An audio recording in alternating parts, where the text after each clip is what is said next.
Hey, good morning, everybody. This is Gaetan speaking. As you see, I'm alone this morning. Kathy will try to reach us. Roman is a situation where there is no Wi Fi where he is. And this introduction is about hoarding, it's about the situation with abuse towards animal and abuse towards um, these creatures who don't deserve to be abused. Uh, I did some research. It's a very, very, very sad subject today. It's not an interesting subject, it's not a happy subject, but I think we need to pay attention to that. Some statistics are at least um, perturbing, make us very worried, and that's why we address that today. Each year, in a in the past few years, the average number of animal were euthanized. You know what I mean? Euthanize. It's about 1.5 million, out of which about 670,000 are dogs and 860,000 are cats. Approximately 3.2 million shelter animals are adopted each year, which is the good news. 1.5 million dog, 1.6 million cat, and about 710,000 animals who enter shelter as strays are returned to their owners. About 620,000 dog and 90,000 cat. That's the good news. In the middle of that mess, there's some good news. So people care and people try to have a rescue for these animals which are in bad, really, really, really bad condition. Today, since Kathy is not there and Roman is in trouble with the Wi-Fi, I will ask your comment and I will post your comment as often as possible. And as you listen, you can share this live video, live streaming with your friend and invite them to present their own comment to this conversation. So I will not feel that I'm alone. And Caroline Montes de Orca said that I had up a dog from a rescue situation here in Row, New Mexico.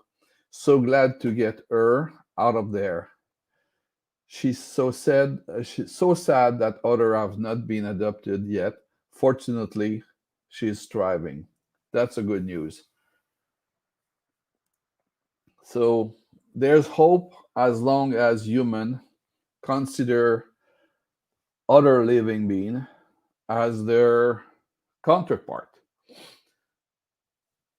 The pets we have in our family can be considered kind of like our own children.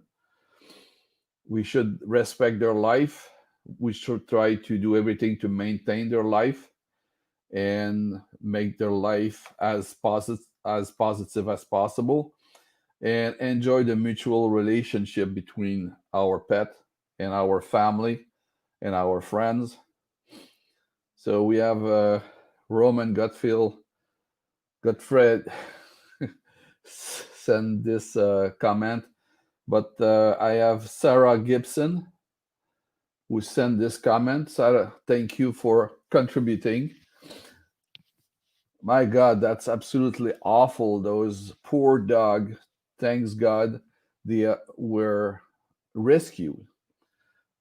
What the hell is wrong with people that do this? They deserve do this. They deserve the death penalty. In my eyes, we don't need twisted excuses for human being within our society, as large percentage of murderer begin with abusing animal. A life is a life. uh, they feel pain just like anyone seems. This has made me so angry. I share your pain with you, Sarah. This is what I show today are not the worst images. I filter images of what I see. You can find on the internet images which are disgusting, really, really, really disgusting. And it's unbelievable what can be done to animal. And you're right. The abuse of animal is a symptom of a mental twisted mind in an individual. If I see a man, like I saw recently, I saw a guy with a German Shepherd, and the German Shepherd was on short leash, was barking because I was driving by on the road, and the guy was kicking the shepherd, a German Shepherd, to bring him to be quiet and stop barking. If you abuse a dog, are you expecting the dog not to abuse people in the surrounding?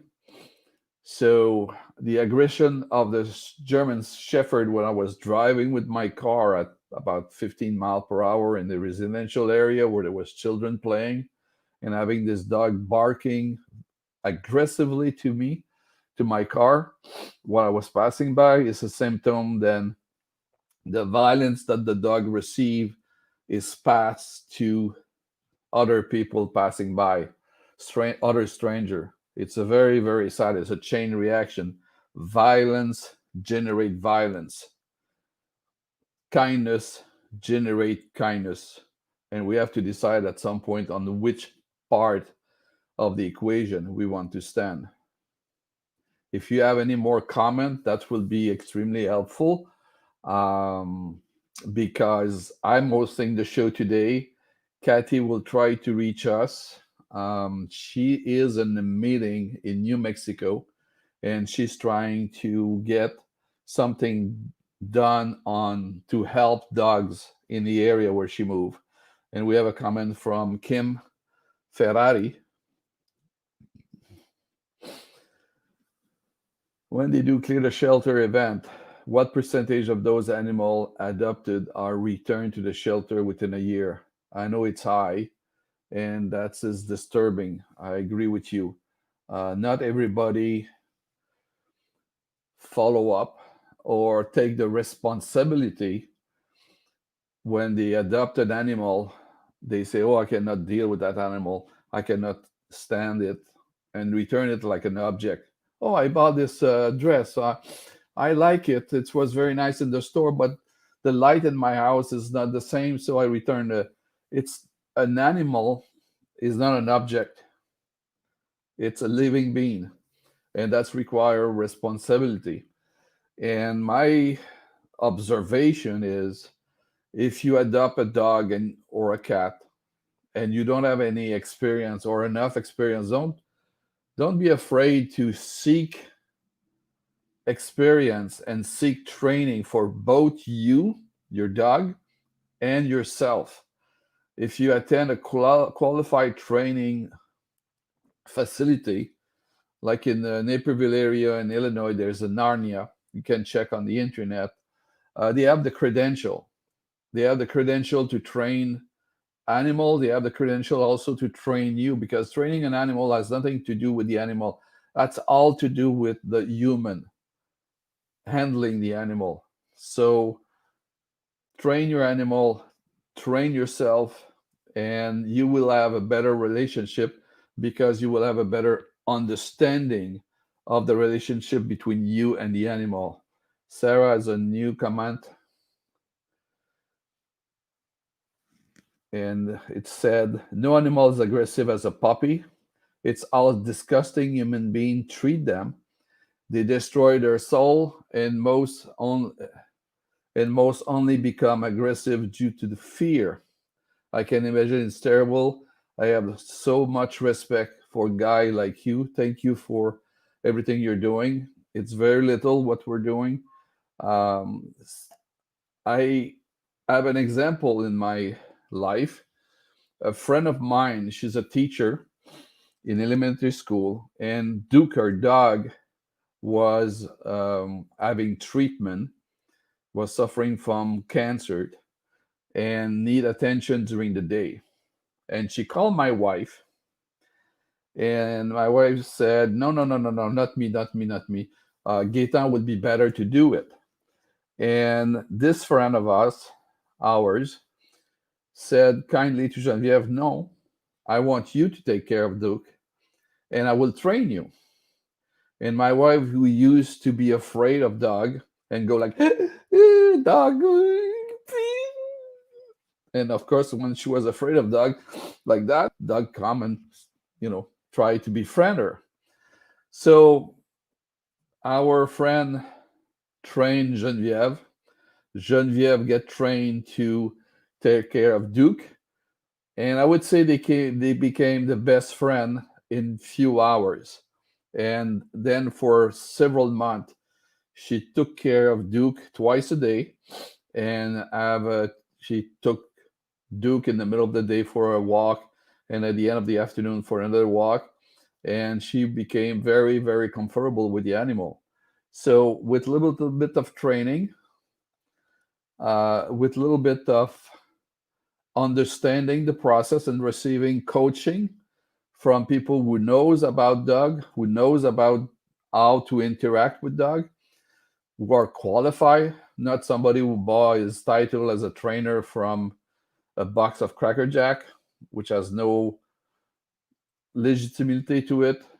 And God knows how many of these trainers are out there. They have no formal education, no formal training. They just get a certificate and present themselves as a dog trainer. Seek dog trainer with reference, expertise, knowledge, capacity, and seek dog trainer who approach the training not in the relation of punishment reward, but in the relationship of understanding and working together. So that's my recommendation. I have another comment from Kim. This is why I wish there was more education and resources available for potential adopter. One of my rescue was returned to shelter twice because he was supposedly vicious. Dagdas was absolutely not vicious. He was one of the best dog who ever chose me. And that's another good point. The relation between dog and dog owner and humans is mutual. Some dog or some animal will react to us in one way, some other dog will react to us a different way. And it's to find the proper synergy between the two. Like in any relationship, some relationship are easy. It's unnatural and spontaneous. Some other relationship are less difficult, less spontaneous.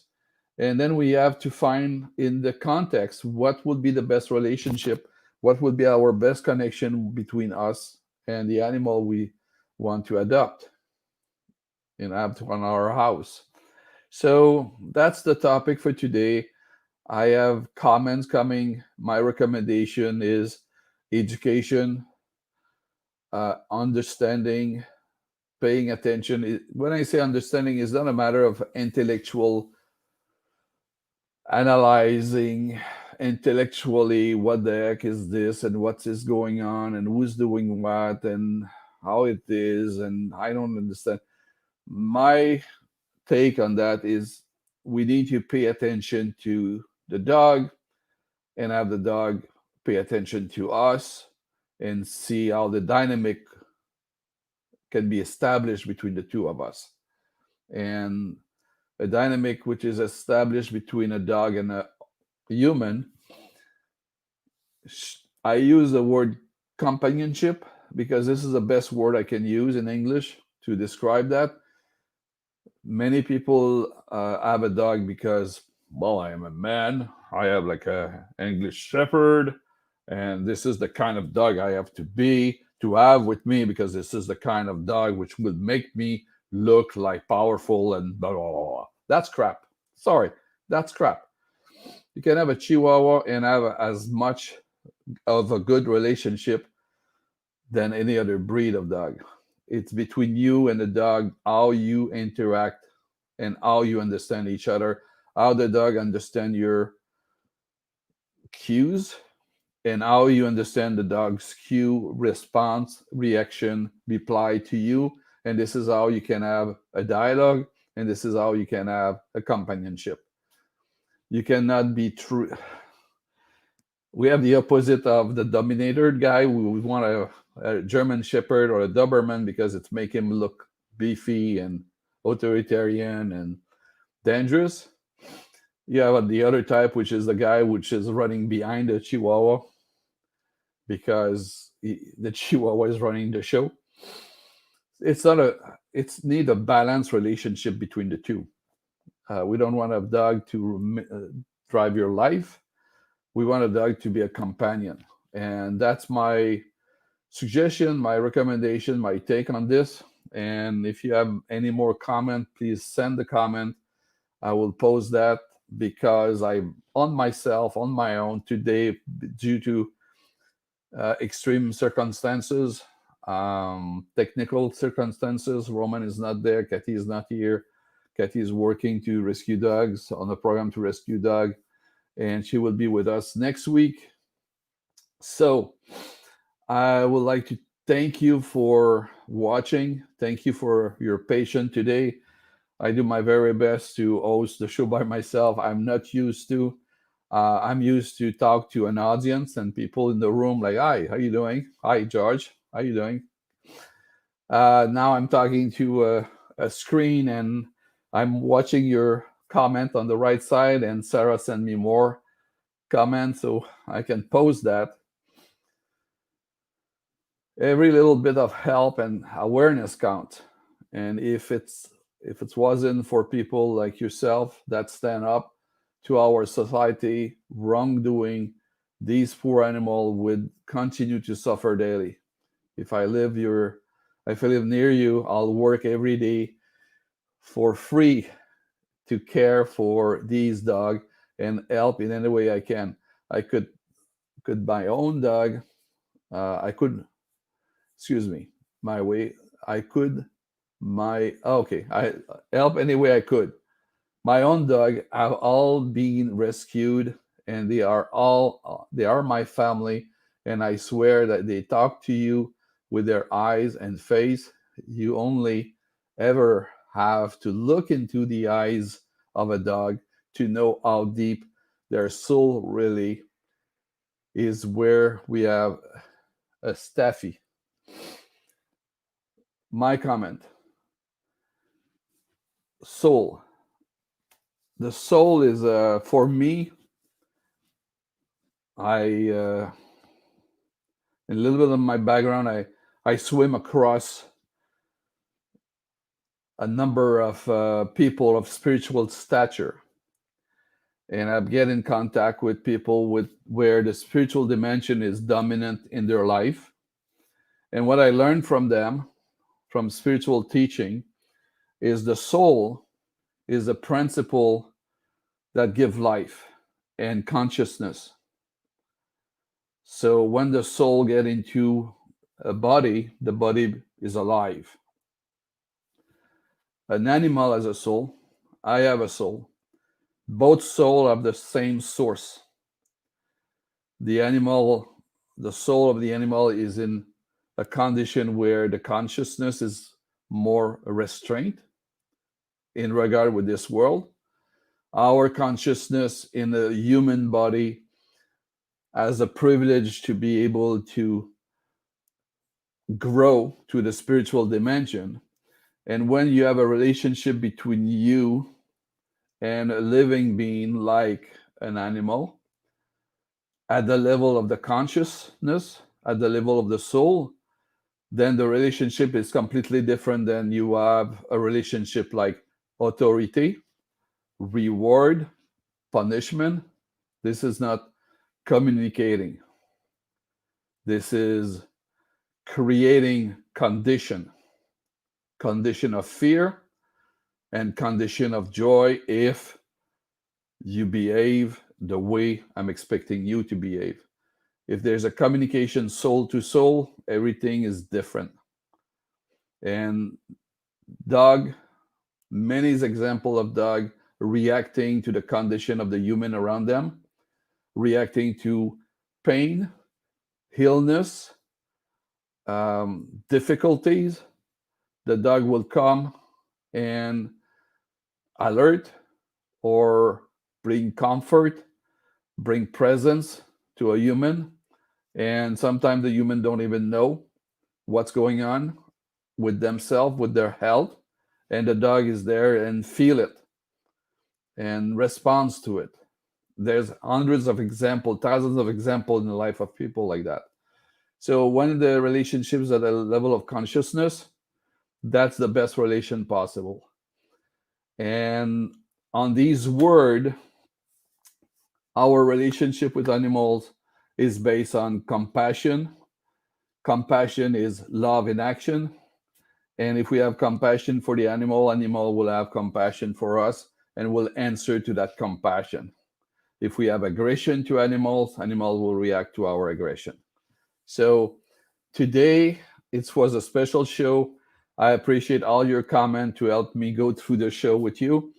And I will wish you a very, very good week.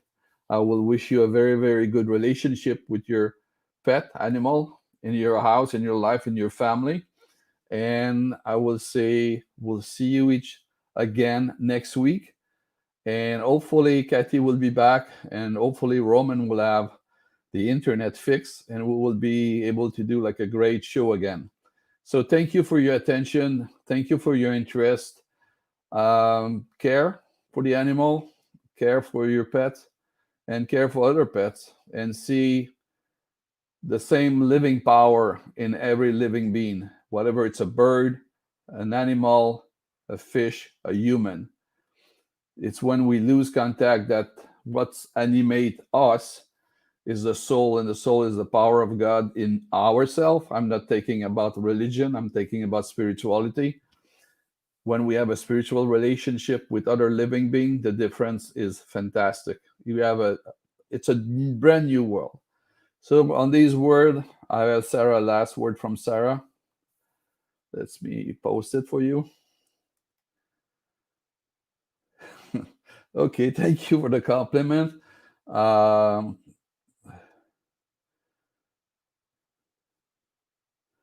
so that's very nice of you, Sarah. Thank you for that.